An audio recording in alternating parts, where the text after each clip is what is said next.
Vamos a invitar a la campana a sonar. Cuando la invitamos a sonar, enviamos nuestro amor, nuestros saludos y buenos deseos a los seres que la oirán. Deseamos que al escuchar la campana dejen de sufrir, que empiecen a practicar la respiración consciente, encuentren la energía de la paz y la alegría en ellos y sean capaces de transformar la energía de la ira, el sufrimiento y la desesperanza. Por eso invitar la campana a sonar y enviar su sonido para que la gente de nuestro alrededor pueda oírla es una acción sumamente compasiva.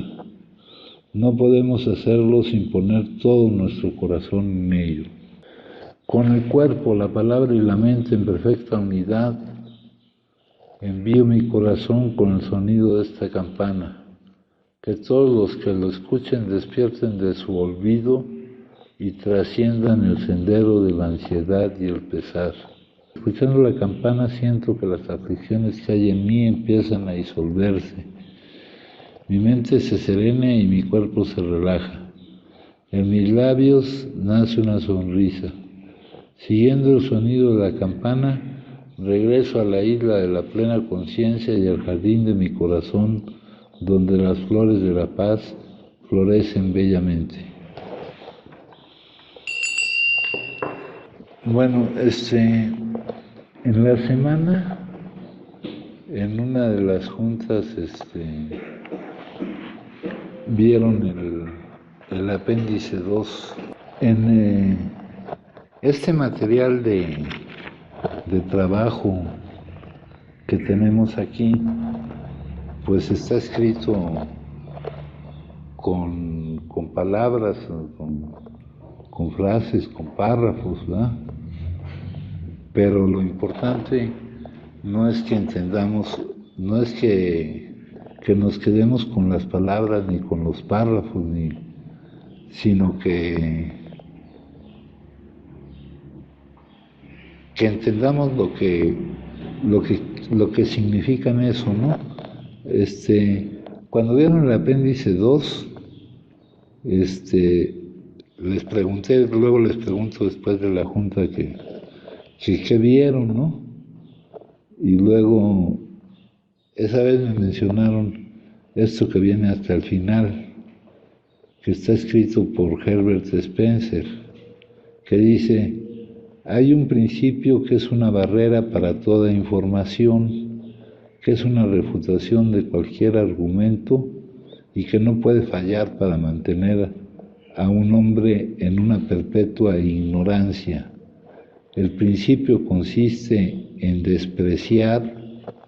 Esta palabra se puede cambiar en no considerar el argumento o lo que se está diciendo antes de investigar. Y la investigación no es una investigación racional, sino una investigación vivencial de lo que aquí se me dice. Ese párrafo les llamó la atención. También le pregunté a un compañero y me decía que el cambio que él tenía que lograr era vivir una experiencia espiritual, ¿no? Pero fíjense, esas palabras de repente vamos a buscar cosas que nos sean más claras, más sencillas. Esto es demasiado material. Manejar todo este material lleva años. Dice aquí, por ejemplo, aquí adelante, ¿qué ha resultado de esto que llaman experiencia espiritual? Que según el capítulo 2, cuando me habla de la solución, dice: hay una solución, y luego nos empiezan punto y aparte. Aquí, para leer este párrafo, ese punto y aparte, quiere decir que lo que me van a decir a continuación se está refiriendo a la solución que me están compartiendo ellos con su experiencia. Esto en particular ya saben que lo escribió una persona, aunque lo sometió a revisión de muchas personas y todo esto lo escribió una persona. Entonces dice, a casi ninguno de nosotros le gustó el examen de conciencia, la nivelación del orgullo o la confesión de faltas que requiere este proceso para su consumación. ¿Cuál proceso? El proceso que hay que seguir para encontrar la solución, la salida de mi situación, ¿no? ¿Cuál es la salida de mi situación? Algunos hablan de la recuperación, otros hablan de la rehabilitación. Acá, esto es como un repaso, compañeros. Acá, en la primera página, en el prólogo, quienes nos hemos recuperado de un estado de mente y cuerpo aparentemente incurable. Bueno, en primer lugar, tenemos que partir de un hecho que ya se los he repetido muchas veces. Este es un problema de salud, no es un problema de comportamiento. Es una enfermedad cerebral crónica, no es un problema de comportamiento, ¿no? Aquí me estoy dirigiendo a comentarios que me hacen ustedes. Bueno, cuando veo esa palabra ahí, quienes nos hemos recuperado, ¿qué entendemos por recuperación? ¿Qué entendemos por recuperación? ¿Verdad?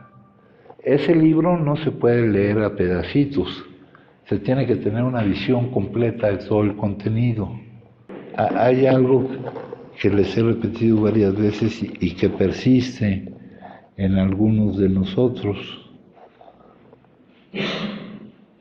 Aquí dice, al ver la palabra enfermedad, veo una palabra que describe el estado presente de enfermedad de la mayoría de los seres humanos. Esto ya lo habíamos visto en la filosofía perenne. En la filosofía perenne nos mencionan que el estado mental normal de la mayoría de los seres humanos contiene un elemento fuerte de disfunción o locura. El estado mental normal de la mayoría de los seres humanos, de la inmensa mayoría de los seres humanos, contiene un elemento fuerte de disfunción o locura. Aquí me dice que le llaman de varias formas, pero prácticamente es lo mismo, es nuestra incapacidad para tener acceso a la verdadera realidad de la vida. Prácticamente es lo mismo, ¿no? Por ejemplo, acá, las enseñanzas cristianas, acá nos habla el hinduismo, cómo lo menciona, el budismo. Acuérdense que nosotros estamos hablando de espiritualidad, no de religión, de espiritualidad, no de religión, ¿verdad? Por acá tenemos esto. La religión no es solo una, hay cientos. La espiritualidad es una. La religión es para los que duermen, la espiritualidad es para los que están despiertos. La religión es para aquellos que necesitan que alguien les diga qué hacer y quieren ser guiados. La espiritualidad es para aquellos que prestan atención a su voz interior. La religión tiene un conjunto de reglas dogmáticas. La espiritualidad invita a razonar sobre todo, cuestionar sobre todo. La religión amenaza y asusta, la espiritualidad da paz interior. La religión habla de pecado y de culpa. Y aquí la palabra pecado no se usa como una transgresión a algo que no se debe de hacer. La espiritualidad dice, aprende del error. La religión reprime todo y en algunos casos es falsa. La espiritualidad trasciende todo, te acerca a la verdad. La religión habla de un Dios, no es Dios. Ya también les dije de dónde surge la palabra la palabra Dios, y surge de una forma que nos indica que no es algo ajeno a nosotros, ¿no? Luego me dice, la religión habla de un Dios, no es Dios, la espiritualidad es todo y por tanto está en Dios. La religión inventa, la espiritualidad encuentra. La religión no tolera ninguna pregunta, la espiritualidad cuestiona todo. La religión es humana, es una organización con reglas de hombres. La espiritualidad es divina sin reglas humanas. La religión es causa de divisiones, la espiritualidad une. La religión te busca para que creas, la espiritualidad tienes que buscarla para creer. La religión sigue los preceptos de un libro sagrado, la espiritualidad busca lo sagrado en todos los libros. La religión se alimenta del miedo, la espiritualidad se alimenta de la confianza y de la fe. La religión vive en el bajo astral, la espiritualidad vive en la conciencia. La religión se ocupa con el hacer, la espiritualidad tiene que ver con el ser. La religión alimenta el ego, la espiritualidad impulsa a trascender. La religión nos hace renunciar al mundo para seguir a un Dios. La espiritualidad nos hace vivir en Dios sin renunciar a nosotros. La religión es un culto, la espiritualidad es la meditación. La religión nos llena de sueños de gloria en el paraíso. La espiritualidad nos hace vivir la gloria y el paraíso aquí y ahora. La religión vive en el pasado y en el futuro. La espiritualidad vive en el presente. La religión crea claustros en nuestra memoria. La espiritualidad libera nuestra conciencia. La religión nos hace creer en la vida eterna. La espiritualidad nos hace ser conscientes de la vida eterna. Y todo esto de vida eterna tiene significados que no son los que ustedes conocen. Eso de eterno no se refiere a la duración, compañeros. Se refiere a que consta de un solo momento. Todo esto que estamos hablando no se entiende a través del pensamiento, ¿no? Por ahí hay un libro que dice Dios, ese divino desconocido. Por acá tenemos otro libro que nos habla del Dios abstracto y el Dios concreto, el Dios de la devoción. El único lenguaje apropiado para hablar de Dios es el silencio. Luego dice, la religión promete vida después de la muerte. La espiritualidad promete encontrar a Dios en nuestro interior durante la vida y la muerte. No somos seres humanos que pasan por una experiencia espiritual, somos seres espirituales que pasamos por una experiencia humana. La espiritualidad se relaciona con la formación de los principios, los valores y la consagración de la persona en su íntima comunión con Dios.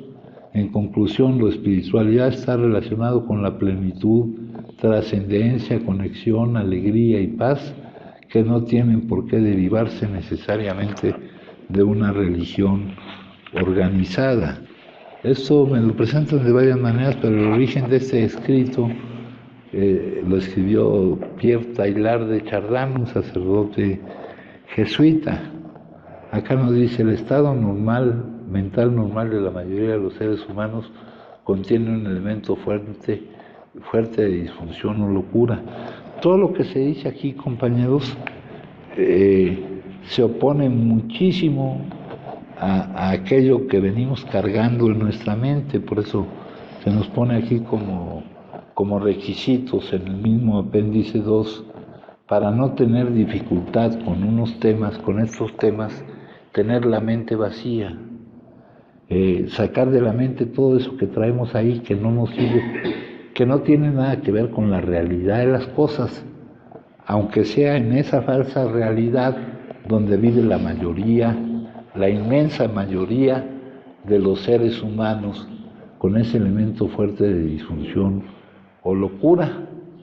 Por ejemplo, las enseñanzas cristianas nos dicen el estado colectivo de la humanidad es el pecado original, donde pecar significa equivocarte, errar en el blanco. no dar no dar en el blanco de la existencia humana, no entender lo que es la vida, no es no entender lo que es tu experiencia como ser espiritual de una existencia humana, vivir torpemente sufriendo y causando tu sufrimiento, ¿no? Eso es lo que la traducción de pecar, de donde surgió esa palabra. Las palabras con el tiempo se van transformando y van perdiendo su significado original, ¿verdad?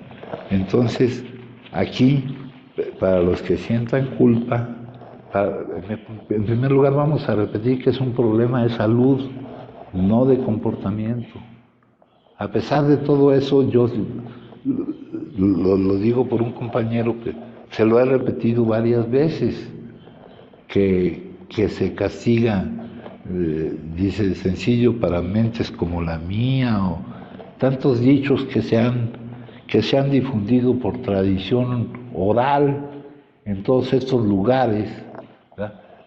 Tenemos que alejarnos de todos los condicionamientos. Todos los condicionamientos es aquello con lo que venimos equipados, es la programación que nos han dado, el amaestramiento que nos ha dado el desarrollo preconvencional y el desarrollo convencional, el que te da la sociedad en su conjunto. Acá tenemos que trascender de ese y llegar al más alto grado de desarrollo humano, ¿verdad? Y eso lo dice en todas partes, pues. Fíjense, mitos. La humanidad ha alcanzado el pináculo de su desarrollo, ¿no? Y de repente pudiéramos creerlo, ¿no? Ya hacen cosas, está acabando sola con la humanidad, es capaz de acabar sola con la humanidad. Y creemos que ese es el pináculo de su desarrollo, ¿no? Que el pináculo de su desarrollo está en lo que llaman los juegos finitos, ¿no? Aquello que produce, que es capaz de producir la mente humana. Luego dice, estamos completamente separados unos de otros de la naturaleza y del cosmos, cuando todos somos uno. Eso no lo alcanzamos a ver. No se ve ni con el pensamiento ni con nuestros sentidos, compañeros. Pero es la realidad. El mundo físico es todo lo que hay, ¿eh? Pero todo eso es falso, ¿no? Todo eso es falso. Esto choca con la filosofía perenne, ese consenso filosófico que se extiende a través de épocas, religiones, tradiciones y culturas, que describe dimensiones de la realidad diferentes, pero continuas. Estas van de las más densas y menos consciente, lo que llamaríamos materia, ¿verdad?, a las menos densas y más consciente, que llamaríamos dimensiones espirituales. Hay por ahí una frase que nos dice que todo es energía. Cuando la vibración de la energía es muy baja, es cuando podemos confundirla con la materia. Hay una ecuación que nos da la equivalencia entre materia y energía. Es la ecuación más famosa del mundo, ¿no? Que nos dice que la energía es igual a la masa por la velocidad de la luz al cuadrado. Eso nos da la equivalencia entre materia y energía, entre masa y energía. Y cuando la vibración es baja, pues podemos confundirlo con materia, pero todo es energía. Es más, la materia no existe, compañeros. Bueno, otro mito dice aquí, no hemos alcanzado el pináculo del desarrollo, estamos conectados más que separados con el resto de la vida, y el espectro completo de la conciencia comprende tanto la dimensión física como una multitud de dimensiones no físicas de la realidad, ¿verdad? El mayor grado de desarrollo, la gloria suprema del desarrollo humano, no se apoya en nuestra habilidad para pensar y razonar, aunque esto es lo que nos distingue de los animales. El intelecto, como el instinto, es simplemente un punto a lo largo del camino. Nuestro destino último es volver a conectarnos con nuestro ser esencial y expresar nuestra realidad extraordinaria, divina, en el mundo físico, ordinario, momento a momento. Esto se dice fácilmente, pero aún son pocos los que han alcanzado las últimas posibilidades del desarrollo humano, aunque esto va en aumento, ¿no? Y cada vez que alguien logra estos desarrollos, ayuda a que la realidad, dice, ¿dónde está la realidad superior? ¿Dónde está la prueba de esa realidad superior? Preguntará usted. Ofrezco una analogía. Un gran grupo de científicos puede reunirse y darle a usted todas las pruebas científicas de que los bananos son amargos, pero todo lo que usted tiene que hacer es probar una sola vez para darse cuenta de que hay todo ese otro aspecto de los bananos. En últimas, la prueba no está en los argumentos intelectuales, sino en ser tocado en alguna manera por lo sagrado. Todos estos libros dicen lo mismo, compañeros. Con la dificultad que tenemos para desprendernos del problema de sentirnos culpables, de que hemos vivido equivocadamente, ¿ah? Tenemos una dificultad con eso. Decimos, no eres culpable, pero sí eres responsable. Y ahorita vamos a hablar de cuál es nuestra responsabilidad. Nuestra responsabilidad, compañeros, si estamos admitiendo que somos impotentes y que no nos podemos hacer responsables de las distintas áreas de su vida, de la vida, que eso es lo que dice el primer paso. Pero el primer paso lee en el encabezado y ni siquiera se entiende ni se estudia. Viene de una serie de traducciones en donde ha perdido lo que quiere decir, ¿verdad? Y manejarle, dice ingobernable en primer lugar. Ahí el adicto cree que es ingobernable porque no hace caso, porque no admite gobierno. Por eso, de eso vimos algo la semana pasada. Pero, ¿cuál es nuestra responsabilidad actual para con nosotros mismos y para con los demás? ¿Verdad? Aquí dice, aquí yo me debo confrontar.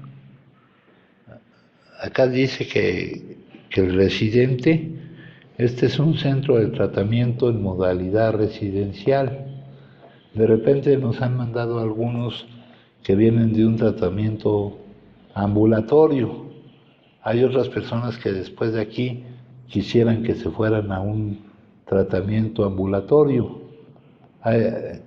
Por ejemplo, tenemos un requisito para que nos proporcionen un cierto subsidio para un tratamiento para algún usuario, que nos lo remita una unidad de tratamiento ambulatorio. Aquí hay varios que han llegado de una unidad de tratamiento ambulatorio.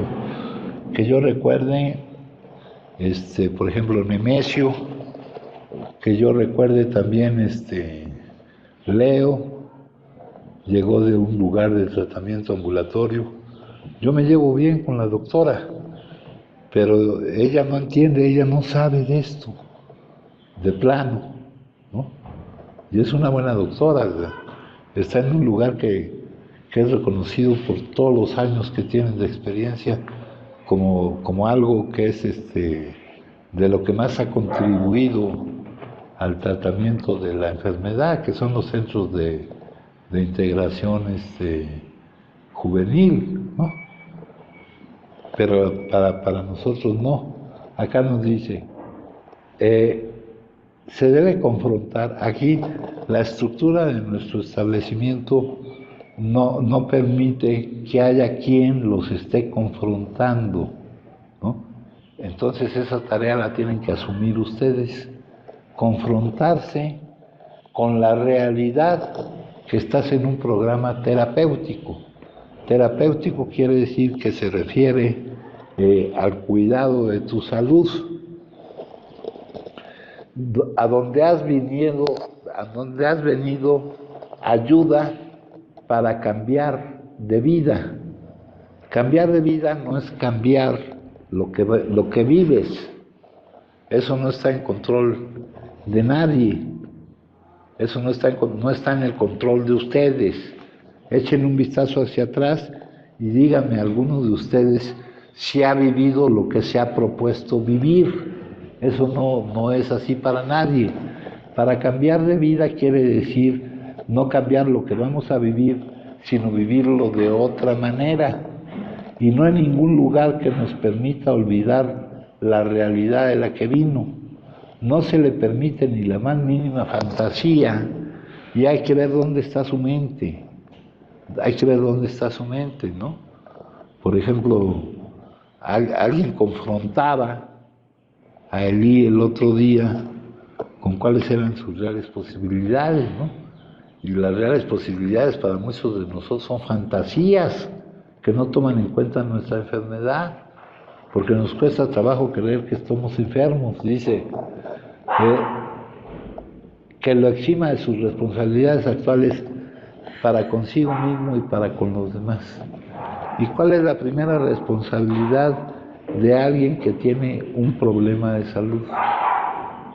De un problema de salud que afecta a los que lo rodean, que afecta a la sociedad en general, que afecta en todas formas, en unas formas grandes a la comunidad, a la sociedad, a todo, ¿no? Entonces, ¿cuál es su responsabilidad actual? Pues hacerse cargo de su problema de salud, ¿no? Esa es su responsabilidad actual. Entonces les digo acá, dice, al ver la palabra enfermedad, veo una palabra que describe el estado presente de enfermedad de la mayoría de los seres humanos. Sugiero un enfoque que vea la enfermedad, en este caso la adicción, que así se llama nuestra enfermedad, y vamos a centrarnos en la adicción al consumo, porque hay un montón de adicciones. Están las adicciones de conducta, las adicciones del proceso.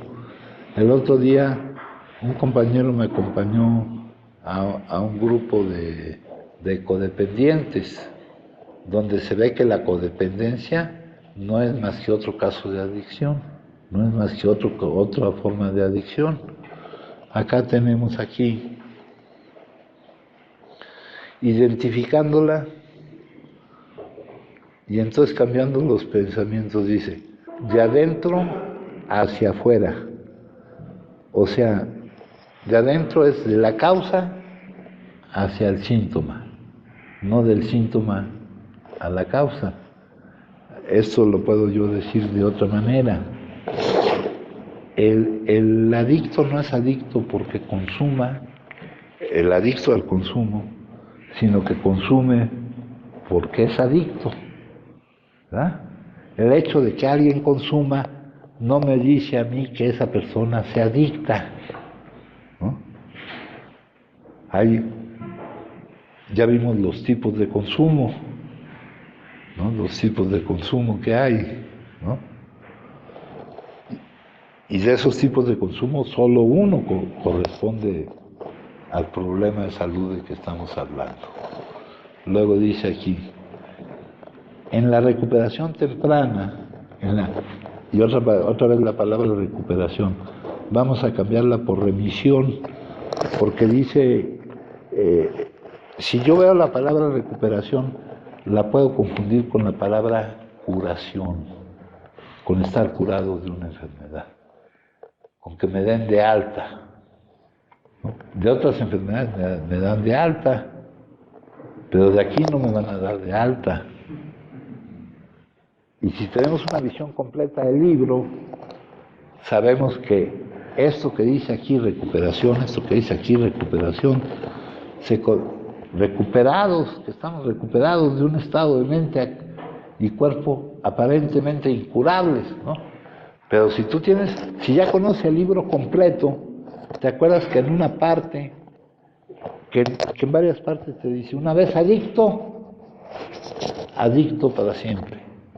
Y te acuerdas de otra parte que dice, no estamos curados, lo que tenemos es una suspensión diaria de nuestra sentencia. ¿Ah? ¿De cuál sentencia? De algo que nos dice del desahucio, ¿no? Del desahucio. Si no mantenemos bajo control nuestra enfermedad, bajo el tratamiento, y si nos vamos a guiar por las palabras, nos dicen una suspensión diaria de nuestra sentencia que depende del mantenimiento de nuestra condición espiritual. Pues si veo eso, no entiendo ni madres, compañeros. Viendo esas líneas, no entiendo ni madres de lo que nos quieren decir, ¿no? Por eso yo lo que quiero es que entiendan el significado, que no se queden en las palabras, compañeros, ¿no? ¿Cuál es el mantenimiento de nuestra condición espiritual? Es el hecho de saber que no es nuestra voluntad la que se hace, que hay alguien que determina lo que uno vive, ¿verdad? La semana pasada, compañeros, si hoy es día 9, la semana pasada fue día ¿qué, mijo? 2. Día 2 dice. La característica del llamado adicto típico es un sentimiento egocéntrico, narcisista, dominado por sensaciones de omnipotencia, que intenta mantener a todo costo su independencia. Aquí cambié la palabra, en lugar de integridad interior. Interiormente, el adicto no acepta ser controlado por el hombre o por Dios. No acepta no ser el que tiene el control. ¿Ah? Ya sabemos que nosotros no tenemos el control. Si estamos leyendo bien nuestro libro, ya por ahí dijimos que dejamos de jugar a ser Dios, ¿verdad? Que teníamos un nuevo patrón, que Él era el que determinaba. Todo lo dice metafóricamente, que Él es el Padre, nosotros sus hijos. Todo lo dice metafóricamente, pero lo que está diciendo es que el control lo tiene Él, o eso, porque no tenemos por qué usar ningún tipo de pronombre. No nos estamos refiriendo ni pronombres masculinos, ni femeninos, ni de ningún tipo, ¿no? Por ahí algún libro pregunta que si Dios es persona o no es persona, y ahí me contesta el autor, pues que es una pérdida de tiempo estar pensando en eso, ¿no? Entonces, alguien que no acepta no tener el control. Este artículo lo leímos completo la semana pasada. Dice, el alcohólico es y debe de ser el dueño de su propio destino, el que determina lo que va a vivir. Y sabemos, y si ya tenemos un conocimiento completo, porque ya a la altura que llevamos aquí, la mayor parte de los compañeros, ya hemos leído lo suficiente esto como para saber que hay una parte donde dice que dejamos de jugar a ser Dios, que no da resultado, que creer que nosotros somos los que determinamos lo que vamos a vivir no coincide con la realidad. ¿Eh? ¿Quién de ustedes ha determinado lo que ha vivido? ¿Quién de ustedes lo ha determinado? Entonces, insistir, pero nosotros somos un ejemplo de la obstinación desbocada, ¿no? Entonces, vamos relacionando todo lo que vamos diciendo, vamos en realidad a estudiar esto, no a leerlo. A ver, en mi vida, ¿qué ha significado? Que no tenemos el control, y no porque no queramos tenerlo, ¿verdad? Porque muchos no estamos satisfechos con lo que la vida nos da. El mantenimiento de nuestra condición espiritual, es decir, sin rebeldía, sin resistencia, sin que me cause ningún conflicto, ¿verdad? Se hace tu voluntad y no la mía. A ver, allí en esa página 78, que es famosa, ¿verdad? Pero si leemos el libro por partes o no estamos metidos, creemos que aquí no hay nada que hacer, compañeros. Nosotros no venimos con el ánimo, con el hábito de la lectura y el estudio, compañeros. No venimos con ese hábito, ¿no? Esto te lleva un montón de tiempo. Lo bueno es que el mismo proceso te va llevando para que te des cuenta. Aquí te dice, en el capítulo 5 te dice, cuando llegan al tercer paso y se meten a estudiar el tercer paso, ¿verdad? Dice, tenemos que librarnos de ese egoísmo, lo que nos está mencionando acá, esta parte que les leí del día 2 de febrero. El adicto típico, la característica del llamado adicto típico es un sentimiento egocéntrico, narcisista. El narcisismo está considerado como un trastorno mental también, pero viene de alguien que se llamaba Narciso y que vio su imagen reflejada y se llenó de asombro ante él mismo y se ahogó. La vio reflejada en el agua. Luego dice aquí narcisista, dominado por sensaciones de omnipotencia, de creer que todo lo puede, que intenta mantener a toda costa su independencia, aquí dice integridad interior. Interiormente el adicto no acepta que él no tiene el control. Aquí dice, este es el cómo y el porqué de ello. Ante todo tuvimos que dejar de jugar a ser Dios. Dejar de jugar a ser Dios, ¿qué relación tiene con esta frase que me están diciendo aquí? Que menos puedo empezar a aceptar que yo no soy el que tiene el control. Porque a Dios, que no es para nada algo ajeno a nosotros, tenemos un mal entendimiento de la palabra Dios también muy... ¿De dónde sale la palabra Dios? Aquí viene lengua prákrita, hablada hace 4000 años en la India. Se escribía un poco diferente, con H y Y. Dice, todo el mundo sabía que se refería a un estado de conciencia, a un estado en que me doy cuenta de algunas cosas, no a un gigante invisible que vive ahí arriba. Con el paso del tiempo esta comprensión se fue deteriorando y surgió la idolatría teísta. Sería como estar idolatrando, como aquellas épocas de que mientras Moisés fue por las tablas de los mandamientos, esos construyeron una estatua, un becerro de oro al cual adoraban, ¿no? Esa era la idolatría. Esa es la idolatría teísta, idolatrar una imagen que no corresponde con lo que es Dios. Dice aquí, los niños le llaman Santa Claus y los adultos le dicen Dios. Entonces no nos queremos quedar atorados en las palabras, compañeros. Dejamos de jugar a ser Dios. Si entendemos un poco de las características que debe tener eso que llamamos Dios, es que es el que controla, es el que en realidad tiene el control. Y un rasgo característico, nos dice un psiquiatra, de nosotros los adictos, es que no aceptan no tener el control. Entonces, de hecho, la enfermedad es la negación de la aceptación de lo que es.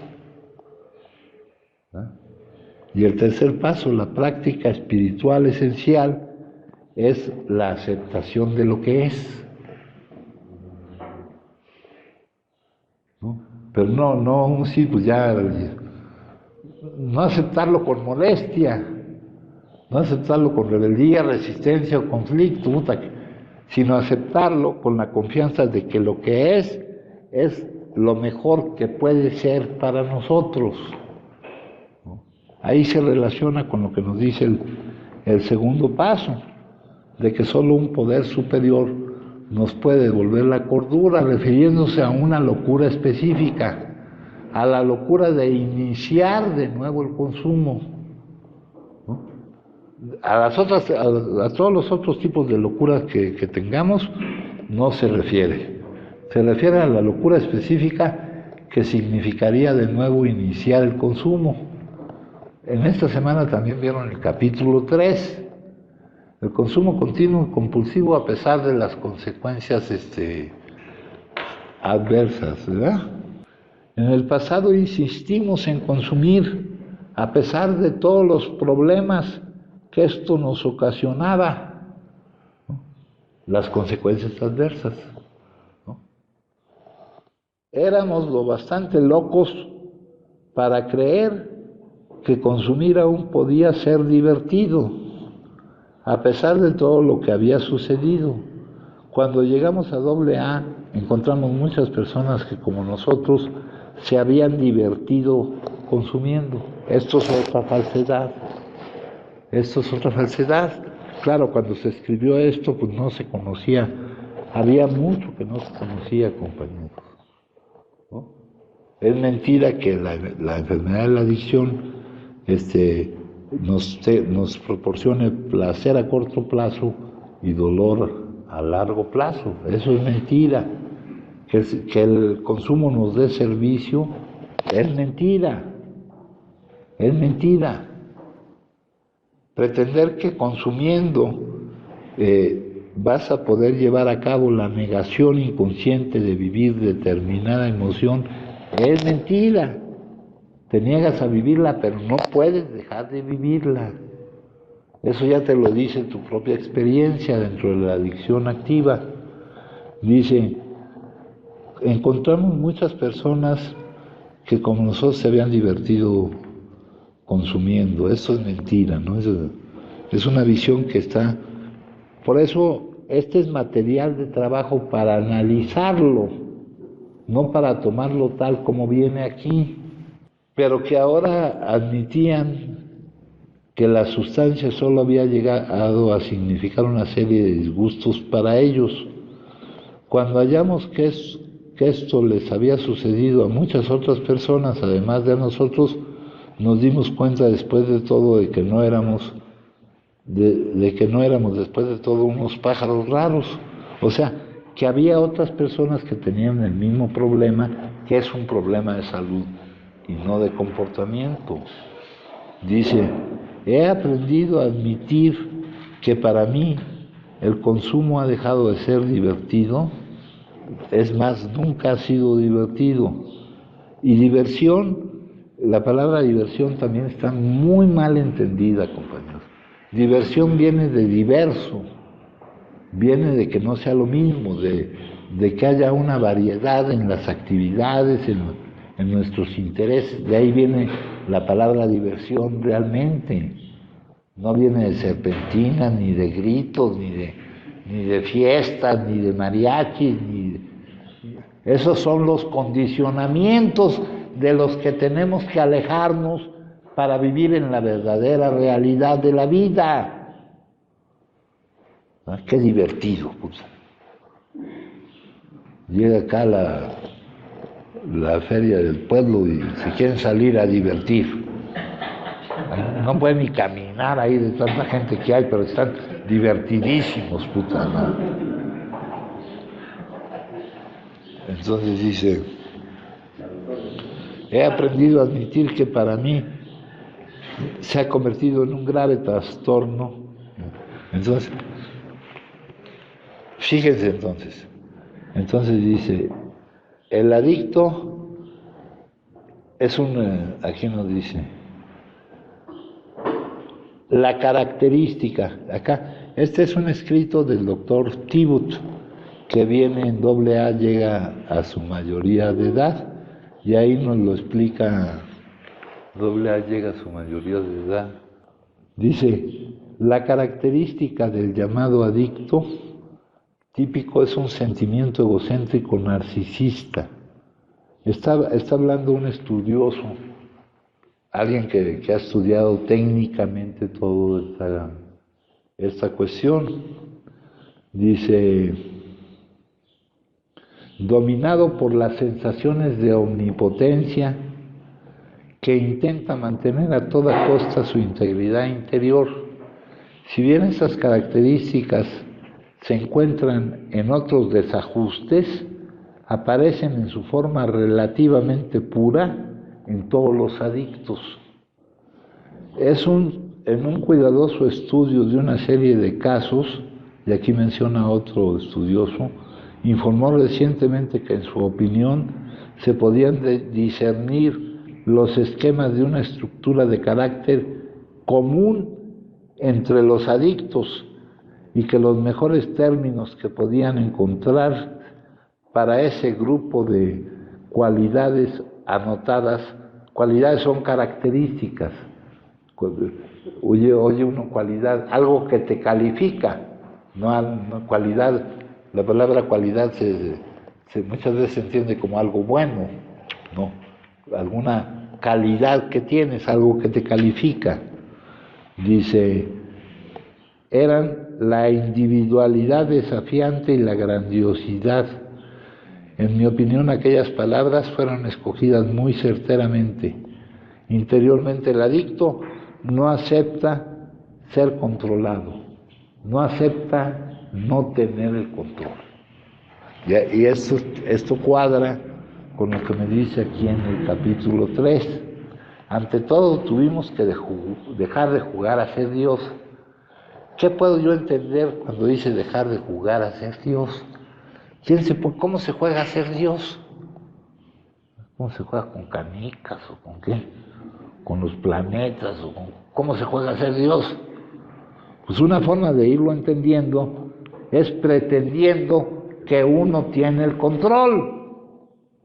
Hay que ir relacionando, compañeros, eso hay que irlo profundizando, ¿no? El control de lo que vive y aparte otro tipo de adicción, el control de la vida de otras personas. Esa se llama la adicción a las personas, la coadicción o codependencia que vimos el otro día, hijo. Entonces dice, no resultaba. O sea, no coincidía el pretender que nosotros teníamos el control con la experiencia de nuestra vida. No coincidía una cosa con otra. Dice, después decidimos que en lo sucesivo, en este drama de la vida, y cuando aparece la palabra drama, me lleva a los géneros literarios, ¿no? Está la comedia, está el drama, está la tragicomedia, ¿no? En este drama de la vida, ¿no? Algo dramático es algo que no solo tiene una parte, pues, no tiene nada que ver con la comedia, pues, por ejemplo, ¿no?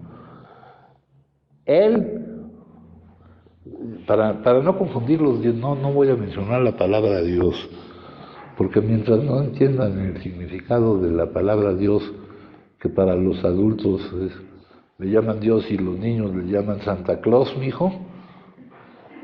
Entonces dice, en lo sucesivo, en este drama de la vida, Santa Claus iba a ser nuestro director. Dice, él es el jefe, pero no el jefe como el jefe de su trabajo, hijo, no, esas son metáforas, ¿no? Porque si es como el jefe de tu trabajo, puta, también puede salir muy jodida la cosa, ¿no, mijo? Y más cuando no te paga. Nosotros somos sus agentes, él es el padre, nosotros sus hijos. Esas son metáforas, hijo. para darnos a... No nos quedemos en las palabras, vayamos a lo que me quieren dar a entender, ¿no? Sí, fíjense cómo se conjugan los temas, ¿no? Luego dice aquí, la mayoría de las buenas ideas son sencillas y este concepto fue la piedra clave del nuevo arco triunfal por el que pasamos a la libertad. La piedra clave es una piedra muy importante en la construcción de un arco, ¿no? Por el que pasamos a la libertad de no quedar a merced de las circunstancias ni de las actitudes de los demás para que determinen nuestras emociones, porque las emociones se producen por lo que pensamos acerca de los contenidos, acerca de lo que vivimos, ¿verdad? Pero el pensamiento no es un buen calificador acerca de lo que vivimos, porque el pensar fragmenta, ¿no? Estamos como en el presente con la visión de lo que estamos viviendo ahorita y decimos qué mal que estamos viviendo ahorita. Pero si superamos la concatenación de todos los hechos, verías que eso que ahorita te parece mal estarlo viviendo va a producir algo que es bueno. Y aquí nos remontamos a buena suerte, mala suerte, quién sabe. Pero esa calificación de lo que vives no la puedes lograr con el pensamiento.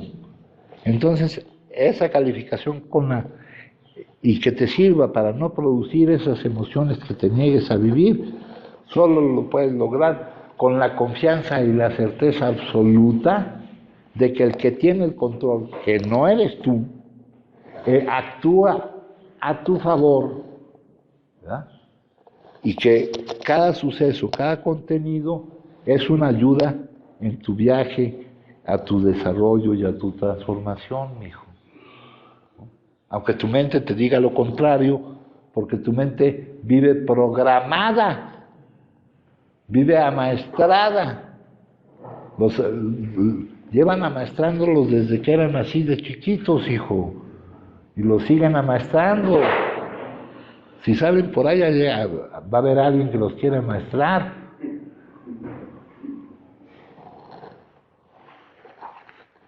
Entonces dice aquí, en la recuperación temprana, ya no voy a hablar de recuperación, en la remisión temprana, porque todo esto cuadra con el estudio técnico que hemos hecho de la enfermedad de la adicción, ¿no?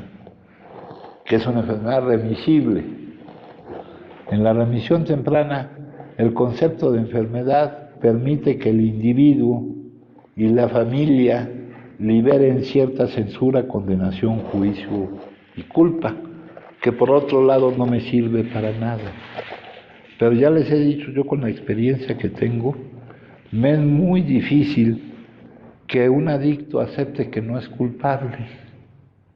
Pero igualmente de difícil es que acepte que es responsable, pero que es responsable de lo que puede hacerse responsable, del mantenimiento, del control de su enfermedad, del tratamiento, no de lo que no puede hacerse responsable, porque él ya está admitiendo que no puede hacerse responsable de las distintas áreas de su vida. Pero para convencer a un adicto de que no es culpable, hasta se enojan cuando se lo dices, hijo. Aquí he tenido un montón de casos, mijo, que le dices que no es culpable y o cuando le dices que el mal es la ausencia del bien, así como la oscuridad es la ausencia de luz, te dice que no, que el mal sí existe, que cuando le han preguntado cuál es su nombre, le dicen, somos legiones, o no sé qué dice alguien. Todos esos los conocen ustedes, ¿eh?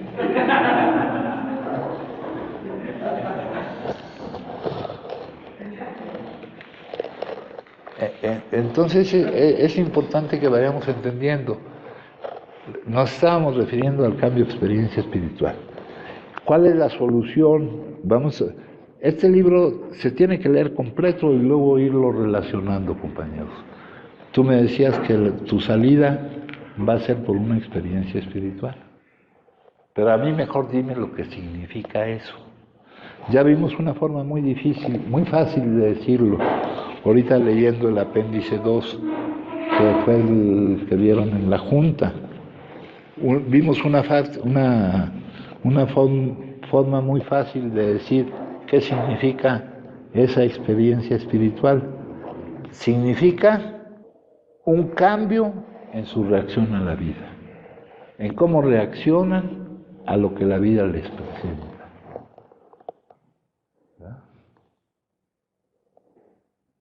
Ahí hay una forma fácil de decirlo. Ya dejan de creer que la vida es algo que hay que conquistar o algo que hay que soportar. Y soportar la vida en seco está cabrón, hijo.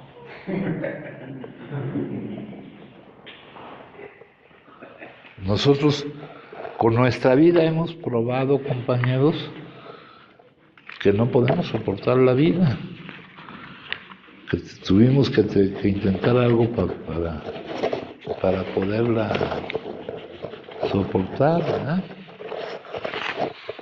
Dice, acepta, no es resignarte, pero nada te hace perder más energía que el resistir y pelear con una situación que no puedes cambiar.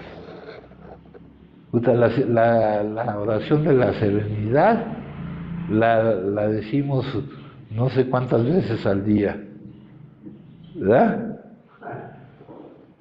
Pero nos estamos dando cuenta de lo que estamos diciendo. Estamos pidiendo aceptar aquello que no podemos cambiar. Pero nosotros insistimos en querer cambiarlo.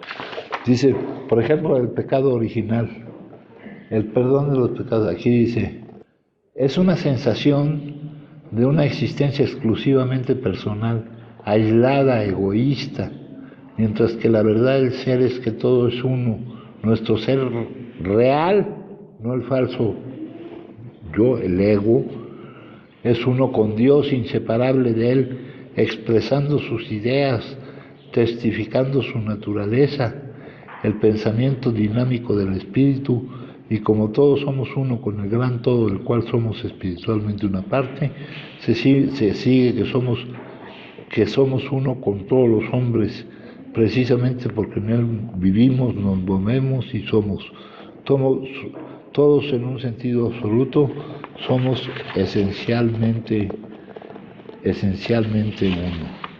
Fíjense, consumir drogas es una elección, pero esto personal.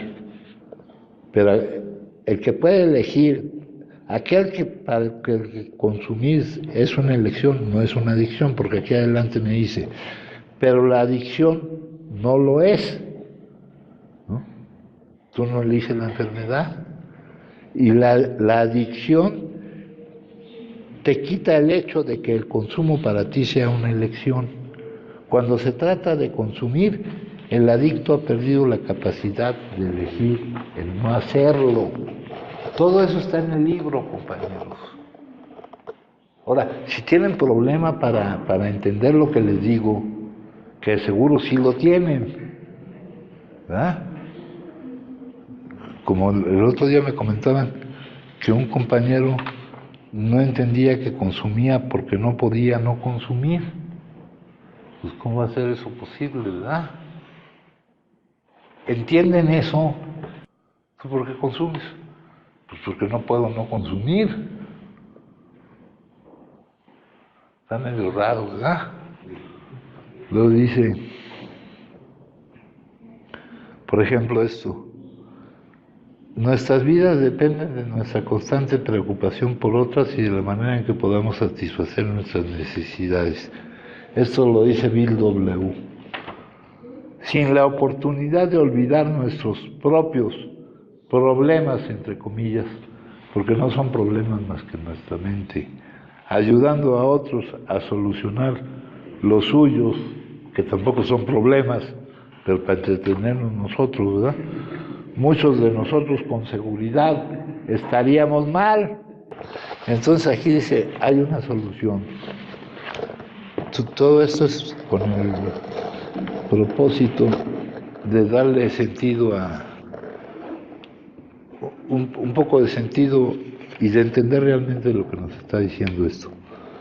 Dice que hemos tenido experiencias espirituales profundas y efectivas. Olvídense eso. Dice que esto que nos ha pasado, que estas experiencias, que yo le podría llamar de otra forma, si no entiendo lo que me quieren decir, ha revolucionado, ha cambiado grandemente toda mi actitud hacia la vida. Y aquí vida estoy entendiendo por vida el contenido de lo que debo de vivir. Ha cambiado toda mi actitud, ya no me produce la misma reacción, ¿no? Por acá lo que estaba yo buscando, compañeros, es algo que dice que la vida no es algo que hay que solucionar. Fíjense, aquí me hacen otra vez una diferencia. No es lo mismo ser religioso que ser espiritual. Mientras que las religiones adoran a un Dios que está sujeto a creencias, dogmas y paradigmas, la espiritualidad busca a Dios dentro de sí mismo, de la manera más liberal posible. La liberal solo se centra en la luz, la verdad y el amor, mientras que algunas religiones hablan de verdad, luz y amor, pero utilizan el miedo por debajo para enganchar a sus seguidores. Hay juicios y castigos, los cuales influencian la personalidad y mentalidad del religioso. El otro día estaba yo viendo un reportaje sobre los pastores más ricos, mijo. Hay pastores que son multimillonarios, mijo, ¿no? Con todo ese tipo de iglesias y de herramientas de control, ¿no?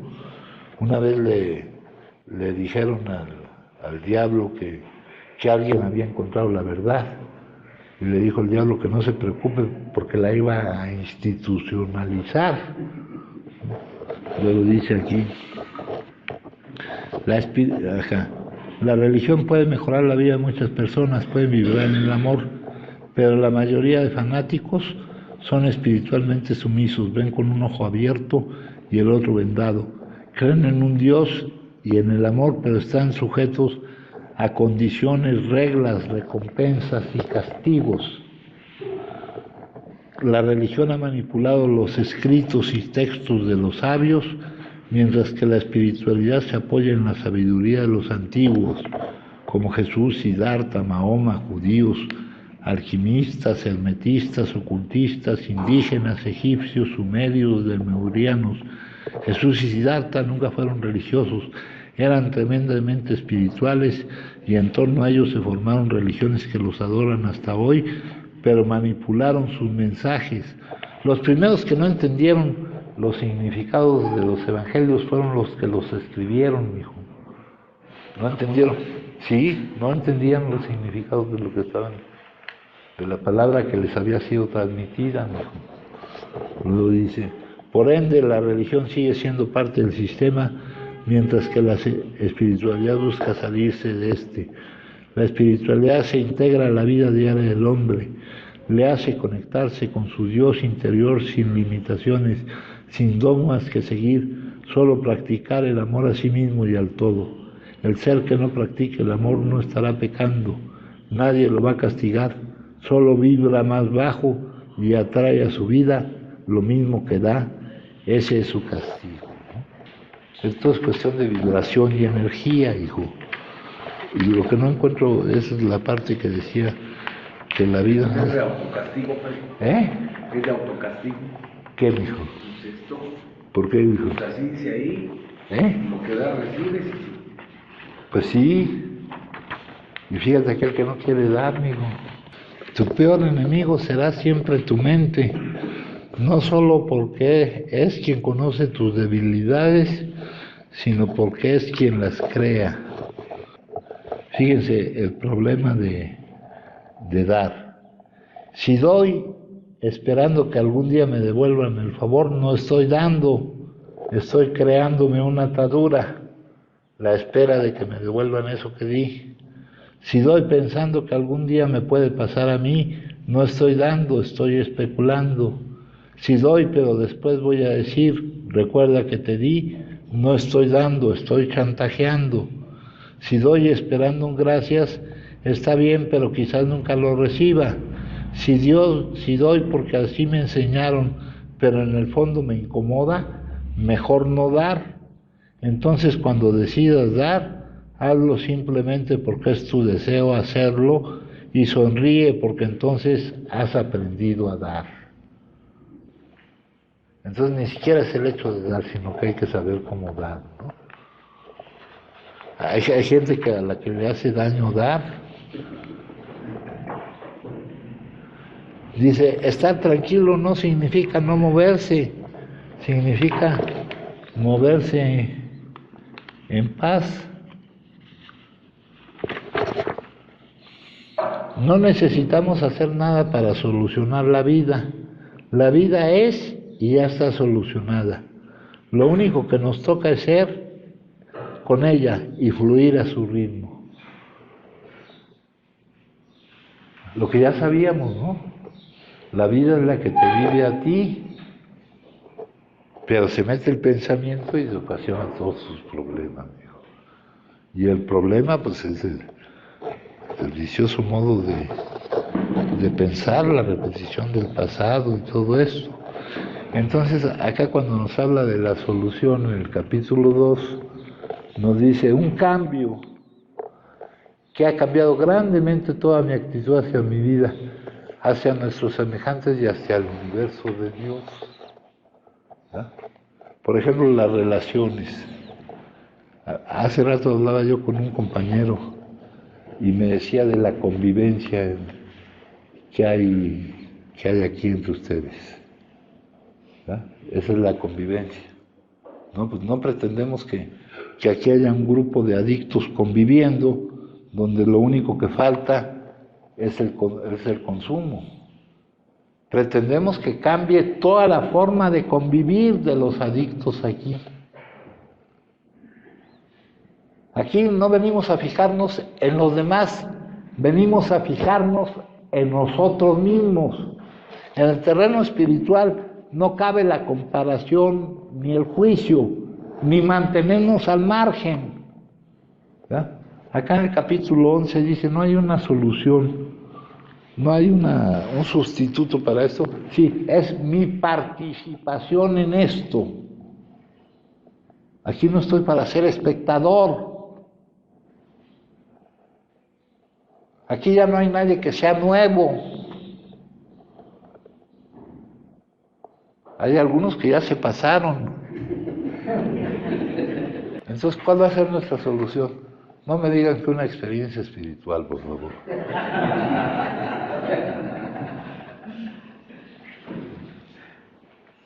Acuérdense que este programa es un programa pragmático. Aquí traigo el libro. Lo escribió William James. Este es un psicólogo norteamericano. Es una serie de 20 conferencias que dio en Edimburgo, las conferencias Gifford. Es un filósofo también. Creó una teoría filosófica donde nos dice que el juicio de valor lo da la utilidad de las cosas, el para qué te sirve.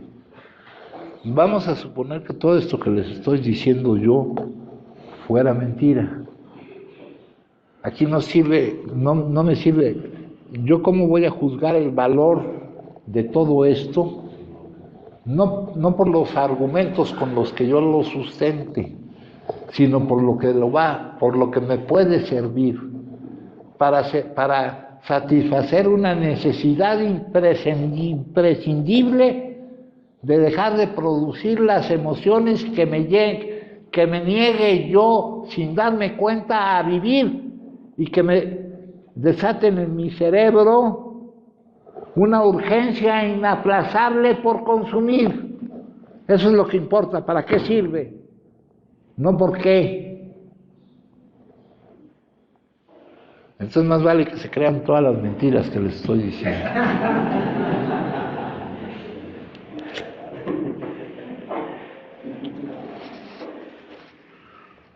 ¿Alguien gusta compartir? Sí, yo, padrino, buenas tardes. Fíjate que ahí en esa parte donde estás hablando de esa parte del cambio y liberarse de todo el condicionamiento, en verdad que así en experiencia propia, yo sí puedo manifestar que es muy complicado. Para mí, yo no sé si para todos, pero lo que sí sé es que a mí, por ejemplo, me cuesta mucho trabajo dejar de reaccionar interiormente. O sea, sí ha habido ahí un cambio, ¿no? Sin querer y sin darme cuenta de que interiormente yo sigo teniendo esa parte en donde reacciono en el momento, ¿no? Interior ya no se manifiesta en lo exterior hacia dañar a los demás o cosas así, pero interiormente no puedo dejar de vivirla. Entonces tú me decías, tú dices ahorita esa parte de ese cambio revolucionario, ¿no? Ya lo hemos platicado y me has dicho que es a través de la práctica, que yo a veces por el desarrollo y la inercia a lo mejor del mismo cambio, así lo quiero ver, o así lo he entendido, la inercia del mismo cambio hace que te vayas ocupando de un poco más de cosas de las cuales vienes aceptando que no te podías ocupar. Aquí mi confusión para mí en lo personal es esa parte en donde está la remisión temprana para pasar a la remisión sostenida. Todo eso también te lo voy presentando la vida y lo vas a ir comprobando a través de que sí, ya no vas a reaccionar de la misma manera. Sí, y la comprobación es lo que te valida y es una búsqueda que te motiva a seguir buscando. Fíjate aquí cuando hablamos de eso que mencionaste ahorita es una parte muy importante también. Eso está en el capítulo 4. Dice, seguir siendo como somos o cambiar, o ese cambio gigantesco de vivir sobre una base espiritual, no una base racional ni condicionada, no son siempre alternativas fáciles de encarar. El cambio tiene la resistencia al cambio, ya sabes que es una energía que se llama inercia, debe de haber una fuerza mayor. Aquí, por ejemplo, dice, hacer un cambio en la vida asusta, pero lamentarte de no haberlo hecho asusta más. ¿Ya? Cuando te sea más difícil seguir siendo como eres que cambiar, hijo, o sea, lo natural es seguir siendo como eres, pero llega un momento en que te resulta más difícil seguir siendo como eres que cambiar. Ahora, por ejemplo, esas reacciones que me dices tú que todavía no puedes controlar, es porque todavía estás centrado en los momentos, porque no está de base la confianza, no está la confianza en aquel que está determinando lo que es, que actúa a nuestro favor y que nos está llevando inevitablemente hacia nuestro crecimiento y desarrollo, y que está propiciando que cada contenido de la vida sea una ayuda y que siempre suceda lo correcto, porque no te puedes quitar como calificador de lo que vives tu pensamiento y sustituirlo por la confianza. No digo yo fe, porque también por ahí se van. Hace poco hubo una lectura de los libros que leemos en la mañana donde dice que para algunos será poco a poco. Hoy lo dice. Hoy también. ¿Pero qué libro? Sí, fue en estos días. Creo que la mina arrastrando. ¿Qué fecha es hoy, hijo? Hoy 9 de febrero. 9 de febrero. Captar el aspecto espiritual. Con mucha frecuencia sentados en las reuniones de AA oímos decir al que habla, pero yo no he captado todavía el aspecto espiritual. Quiten eso de aspecto espiritual, vamos a ver qué nos quieren decir. Antes de decirlo, había descrito un milagro de transformación, de cambio, que le había sucedido a él no solamente su liberación del consumo, ¿no? Porque su liberación de consumo debe ser producida por otras cosas, sino también un cambio completo en su total actitud respecto a la vida y la manera de vivirla. A casi todos los presentes les resulta evidente que él ha recibido un gran regalo, aunque parece no saberlo aún.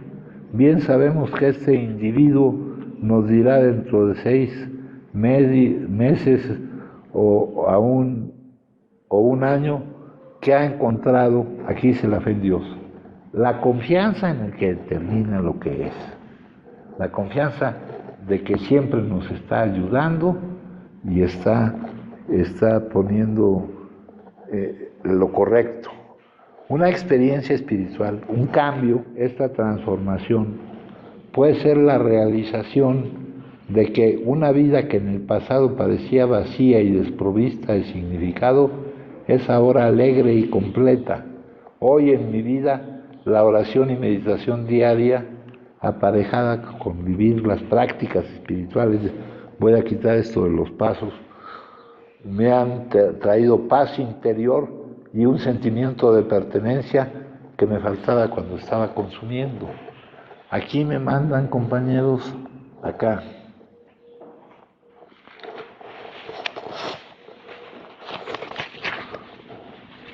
Experiencias espirituales.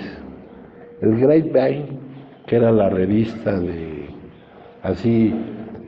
acá tenemos el Plenitud, que es de la Central Mexicana, y por allá tenemos la Dimensión, que es de la sección México. Dice, el Grapevine tiene la intención de publicar de vez en cuando relatos de experiencias espirituales. Me gustaría decir algunas palabras de introducción para este interesante proyecto. Existe una tendencia natural a prestar especial atención a aquellas experiencias o despertares que ocurren de una manera repentina, espectacular o que producen visiones. Por lo tanto, ya se imaginan quién está escribiendo, ¿verdad? Por lo tanto, cualquier relato de este tipo de experiencia provoca reacciones contrarias. Fíjense, aquí les voy a completar esto con algo que dice el apéndice 2, que dice: en los primeros capítulos se describen varios cambios revolucionarios. Aunque no era nuestra intención causar esa impresión, muchos adictos, a pesar de esto, han llegado a la conclusión de que para encontrar la salida de su situación, para estar en remisión, tienen que adquirir una inmediata y arrolladora conciencia del todo, del que es, del que determina. Aquí más adelante, la mayoría de nosotros pensamos que esta conciencia de un poder más grande, que darnos cuenta de él, darnos cuenta, eso es ser consciente, darnos cuenta de que está, es la esencia del cambio. Nuestros miembros más religiosos lo llaman conciencia de Dios, darte cuenta de que está. Por acá en otra parte nos dicen que hay cosas que están disponibles para nosotros las 24 horas del día, pero para que estén disponibles necesitamos darnos cuenta. Pero como estamos enredados en pensar en otras cosas, no nos damos cuenta de lo que está. Eso tiene que ver con esto que les estoy leyendo, que dice aquí. Dice: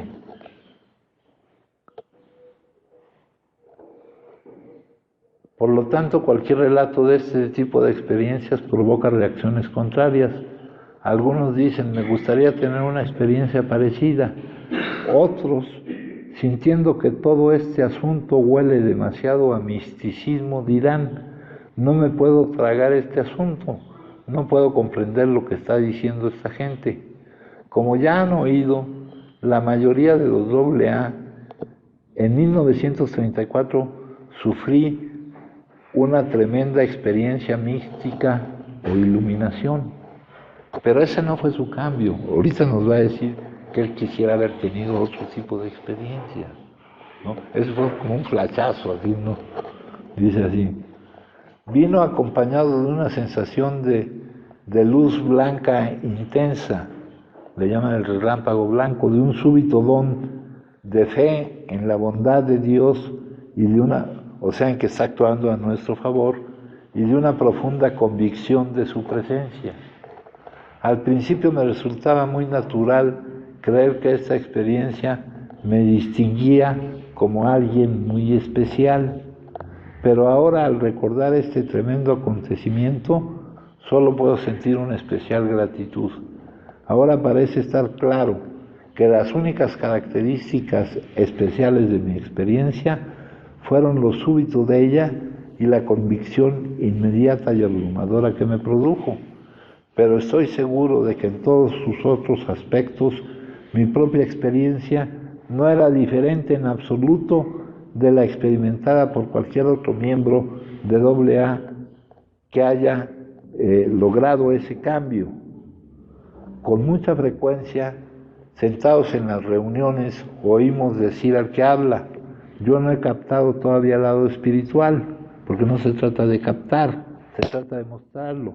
Antes de decirlo, había descrito un milagro de transformación, de cambio que le había sucedido a él. No solamente su liberación del consumo, sino también un cambio completo de su total actitud respecto a la vida y a la manera de vivirla. No a lo que vive, sino a la manera de vivir lo que vives. A la manera de vivirla. A casi todos los presentes les resulta evidente que él ha recibido un gran regalo y que este regalo está fuera de toda proporción con todo lo que se puede esperar de su mera participación en la comunidad de práctica espiritual, tal como la admisión de su adicción y la práctica del paso 12 en su aspecto restringido de transmitir el mensaje, no de llevar estos principios a todos nuestros asuntos. Entonces también para él todo eso fue sustentado por lo que tuvo que haber vivido y llegó el momento en el que... No, pero eso fue una parte de su cambio. Él siguió cambiando, para él también fue gradual el cambio, mijo. Hubo ese como flachazo, como dice aquí, y que este regalo está fuera de toda proporción con todo lo que se puede esperar de la mera participación, tal como la admisión y la práctica del paso 12, pero la práctica abreviada, porque ya saben que el paso 12 se conoce como llevar el mensaje, sin ponerte a pensar que el mensaje eres tú ya cambiado, ¿no? Y practicar estos principios en todos tus asuntos de tu vida. Así que los que estamos en el auditorio nos sonreímos y nos decimos: este tipo está rebosante de espiritualidad. Entonces, ¿qué es la espiritualidad? Está rebosante, está manifestando el cambio que ha tenido. Qué rara palabra utilizaron para mencionar el cambio ese que ha tenido. Utilizaron la palabra espiritualidad, hijo. ¿Por qué? Alguna razón hay, porque está basado en que no estás en la verdadera realidad y que hay otra realidad, y no te juzgas por lo que te dice, no te expulsas tú solo del paraíso por haber comido del fruto del árbol del conocimiento. Eso es por calificar los hechos de acuerdo a tu pensamiento, hijo. Luego te dice aquí: bien sabemos que este individuo nos dirá dentro de 6 meses o un año que está encontrando la fe en Dios, la confianza, la certeza. Y eso yo algún tiempo estuve en un grupo tradicional y había mucha gente que ya ves que en la juventud todos somos ateos y somos estamos en movimientos universitarios y cosas así, y llegamos negando que Dios existe, ¿no? Yo ya les platiqué que yo estudié en una escuela religiosa y yo tenía clases de religión, era una de las materias, y un maestro se dedicó medio semestre a demostrarme que Dios no existía medio año demostrando que Dios sí existía, pero no son esas demostraciones las que buscamos. Dice, bien sabemos que este individuo nos dirá dentro de 6 meses, y yo lo he visto en los grupos esos, gente que al principio dice, y a ti acá cuando te hablan del segundo paso, te dicen que este paso no es sugerido, que aquí todo es sugerido, que si quieres puedes saltarte ese paso y seguir adelante, hijo. Luego te dice acá, bien sabemos, además puede que para entonces ya esté exhibiendo cualidades espirituales y una forma de actuar que yo mismo nunca he podido igualar, una forma de actuar, o sea que el cambio se ve en la acción, y que él mismo que había tenido esa experiencia espiritual súbita y repentina, no podía igualar la forma de actuar de aquel que tuvo un cambio gradual. Dice, a pesar de mi súbita experiencia espiritual. Así que cuando hoy día los miembros de la comunidad acuden a mí con la esperanza de descubrir cómo se puede lograr una de esas súbitas experiencias, les digo simplemente que con toda seguridad ya están experimentando una igual de buena y que las suyas son idénticas a la mía, excepto en que se han producido durante un periodo de tiempo más largo. Luego paso a decir que si la transformación que han experimentado en un periodo de meses se pudiera condensar en 6 minutos, pues entonces también habrían visto las estrellas. A consecuencia de estas observaciones, no veo ninguna gran diferencia entre las experiencias súbitas y las que se producen de una manera gradual. Sin duda, todas tienen el mismo origen y hay una prueba segura para todas ellas. Por sus frutos los conoceréis, por el resultado que te dan, sea de una manera o sea de otra manera. Y cada quien va a encontrar la suya, mi hijo. Dice, por esta razón creo que no debemos poner en duda la transformación de ninguna persona, ya se haya producido de una manera súbita o gradual, ni tampoco debemos exigir para nosotros mismos el tipo especial de experiencia que hayan tenido otros, porque nuestra propia experiencia indica que seguramente recibiremos la que mejor corresponda a nuestras necesidades. O sea, no nos tienen por qué apantallar este paso. Todavía estaba alucinando cuando le pasó eso, o a lo mejor era un cortocircuito ahí en el... Sí, porque apagó la luz. Por sus frutos los conoceréis. Lo que importa es el resultado, mijo, no la forma. ¿Alguien gusta compartir, compañeros? De acuerdo a los resultados. Bueno, pues les agradezco mucho, compañeros.